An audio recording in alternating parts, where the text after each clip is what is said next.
Thanks, Catherine. Well, thanks for joining us today. We're pleased to announce the squad of 36 for the first training camp in Brighton for this year's Six Nations. This Six Nations is the fourth last campaign we have before the World Cup in 2023. So it's an important opportunity for us to keep building the team, keep building our tactical adaptation, and we're looking forward to integrate some new young players into the squad. So be delighted to answer some questions from you now. Thanks, Eddie. Who'd like to go first, please?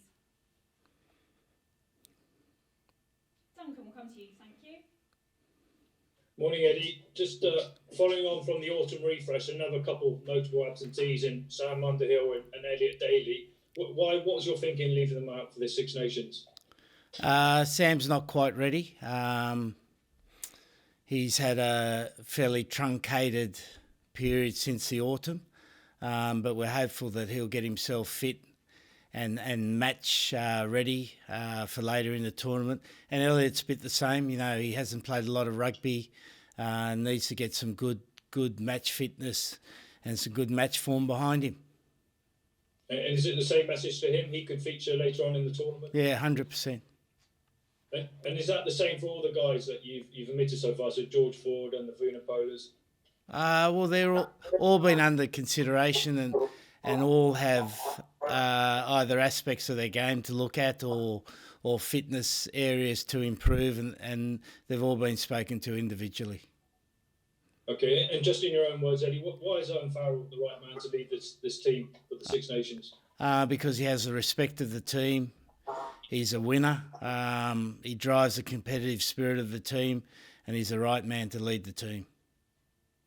Okay, thanks, Eddie. Thank you. Thanks, Duncan. Can I just ask anyone who isn't asking a question put themselves on mute because we're getting a bit of feedback? Thank you. Mitch Phillips, will come to you, please. Mitch, you're on mute. I'm so sorry, I used this. Not that we've done it for a while. So some exciting new faces in there, Eddie. 6 new captains, some young ones, some 20-year-olds and 21-year-olds. Do you think these guys are going to be able to make a push in the short time you've got for the World Cup, or are they more longer-term appointments, do you think? Well, we've only got one thing in mind, mate, is firstly the Six Nations and then the World Cup after that. So they're in the squad because we feel they can make a contribution to the team. There's no reason why they can't. They're all good young players. They've showed enough at club level to suggest they can be successful at test level. So we're looking forward to seeing how quickly they adapt. Mitch, sorry, you're on mute again. We've had to mute you because there's some sound bouncing back when off mute. Thank you. Okay, sorry.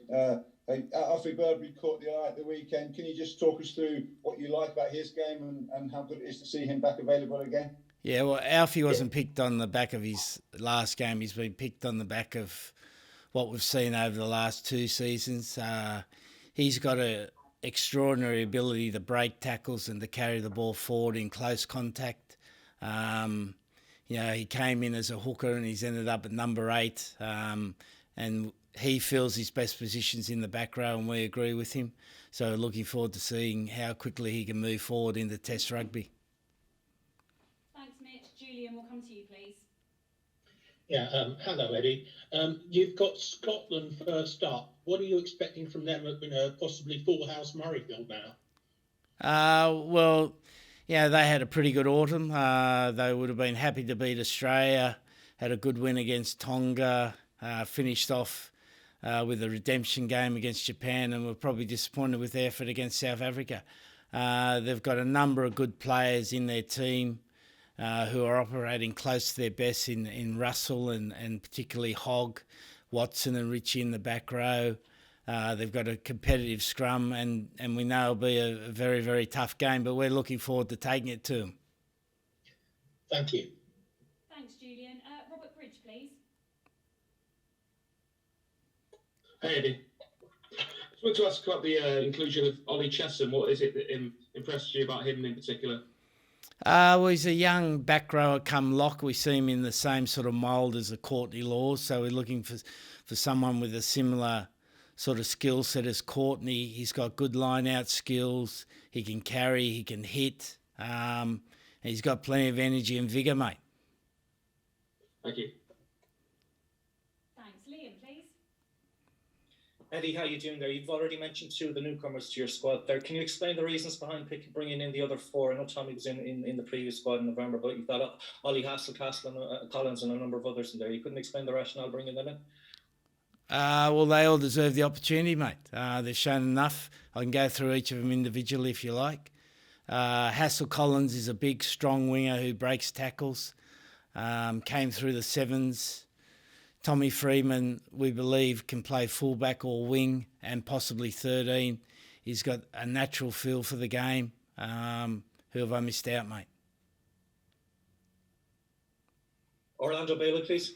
Orlando Bailey, yeah. He's done very well in a team that's been struggling. Can take the ball to the line. Is a strong defender and can play 10, 12 or 15. And we're particularly looking for those multi-skilled backs players who are going to be important, not only in this COVID era, but going forward towards the World Cup. And Luke Northmore as well, please, Len. Luke Northmore, he's another one out of Cardiff Metropolitan University. Seems to be a popular breeding ground for test match rugby players. Don Brandt corrals the bars there for a while, and now Northmore's similarly out of there. He runs strong lines, carries well through contact, has got good footwork. Okay, and just finally from me then, it was a 5th place finish for you in the Six Nations in 2021. What gives you the confidence that will be a very different Six Nations this time around for England? Well, that Six Nations is finished. We're a it's a New England side. You know, we've moved on from that Six Nations. We'll be well prepared. We'll play with good spirit and we'll play with good tactical appreciation. Thank you. Thanks, Liam. And we'll finish with Alex and then Simon. Thanks. Hi, Eddie. Owen's set to return this weekend, I think, but would you be happy to select him for Scotland on the back of one game, or do you think that he needs a couple more games with Saracen to sort of build the fitness up after his injury? Well, we'll just wait and see, mate. He's due to play this week, has another training week, and then he'll be eligible for selection, but we'll have to see where he's up to. Thanks, Alex. Simon, we'll finish the live section with you. Thanks. Hi, Eddie. I know you said you were hoping to get Sam Underhill back at some point. Do you think Manu Tuilagi will also hopefully play a part in the Six Nations? He's had a wee setback, but we'll just have to wait and see, mate, where he's up to. You know, he'll need to get some good training forms, need to play a few games. But, you know, if we were 100% optimistic, we'd say yes. If we're realistic, you know, it's probably about a 50-50. And just in terms of Billy and Mako and George and some of those experienced players who've missed out, what's the message to them? Is it that they've still got a chance to make that World Cup squad and the door's not closed? Yeah, no, 100%. They've all got areas they need to work on in their games to come back into the team, and they've got to play at a level where it makes me an idiot if I don't pick them. Thanks, Eddie.